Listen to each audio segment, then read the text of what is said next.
আসসালামু আলাইকুম। কোণ সংক্রান্ত তৃতীয় ক্লাসে আপনাদের সবাইকে স্বাগতম। তো যারা প্রথম দুটি ভিডিও দেখেননি তারা প্রথম দুটি ভিডিও দেখে আসতে পারেন।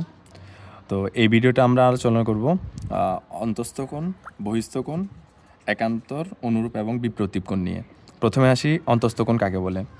তো যে কোনো ত্রিভুজ, চতুর্ভুজ অথবা বহুভুজের আমরা ভিতরের যে কোণ তৈরি হয় আমাদের তাদেরকে বলবো আমরা অন্তস্থ কোণ। যেমন আমাদের এটি যদি একটি ত্রিভুজ যদি হয়, ত্রিভুজের ভিতরে আমাদের এই যে আমাদের যে তিনটি কোণ তৈরি হয়েছে তাদেরকে বলবো আমরা অন্তস্থ কোণ।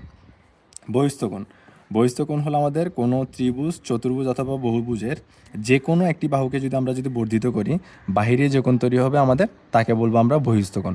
যেমন আমাদের এটি যদি আমাদের একটি ত্রিভুজ যদি হয়, ত্রিভুজের আমি এই যে নিচের বাহুটি, এই নিচের বাহুটিকে যখন আমি বর্ধিত করেছি, এই যে বাহিরের দিকে আমাদের যে কোণটি তৈরি হয়েছে তাকে বলবো আমরা বহিস্থ কোণ। একইভাবে আমি যদি এদিকে এই বাহুটিকে যদি বর্ধিত করতাম, তাহলে সেই ক্ষেত্রে আমাদের এদিকে বাহিরে যে কোণটি তৈরি হতো আমাদের তাকেও আমরা বহিস্থ কোণ বলতে পারি।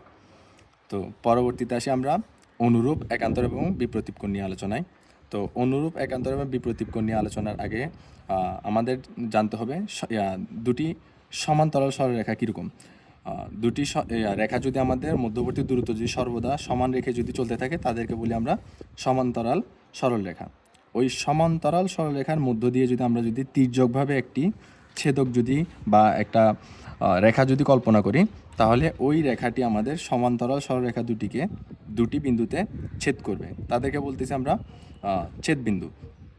এখন অনুরূপ এবং একান্তর কোণের ক্ষেত্রে আমাদের দেখা যায় কোণগুলো তৈরি হয় দুটি ছেদবিন্দুতে, অর্থাৎ দুটি ছেদকে আমাদের রেখার একই পাশের কোণকে বলবো আমরা অনুরূপ কোণ, আর বিপরীত পাশের কোণগুলোকে বলবো আমরা একান্তর কোণ। যেমন আমাদের এই ছেদকটি ছেদ করার ফলে যে দুটি ছেদবিন্দুতে আমাদের একই পাশে যে দুটি কোণ তৈরি হয়েছে, যেমন এই যে আমরা তীর চিহ্ন দিয়ে যে দুটি চিহ্নিত করলাম, এই দুটিকে বলবো আমরা অনুরূপ কোণ। একই পাশে তৈরি হলে অবশ্যই দুটি ছেদক বিন্দুতে হতে হবে।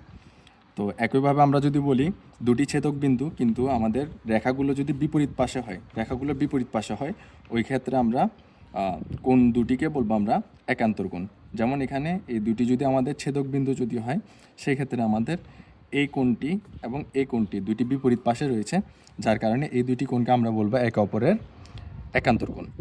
তো বিপ্রতীপ কোণ নিয়ে সংক্ষেপে এখান থেকে যদি বলে দিই, তাহলে বিপ্রতীপ কোণের ক্ষেত্রে দুটি আলাদা ছেদবিন্দুতে যাওয়ার দরকার নেই। আমাদের একটি ছেদবিন্দুতে আমরা খেয়াল করব বিপরীত পাশে যে দুটি কোণ তৈরি হবে তাদের পরস্পরকে আমরা বলবো এক অপরের বিপ্রতীপ কোণ। যেমন আমাদের এখানে একটি ছেদক বিন্দু যেটি রয়েছে, এটির এই পাশের কোণটি এবং তার বিপরীত পাশের কোণটি, এই দুজনকে একে অপরের বিপ্রতীপ কোণ বলা যায়।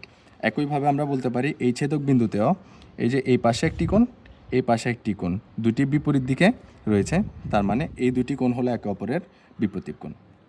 ধন্যবাদ।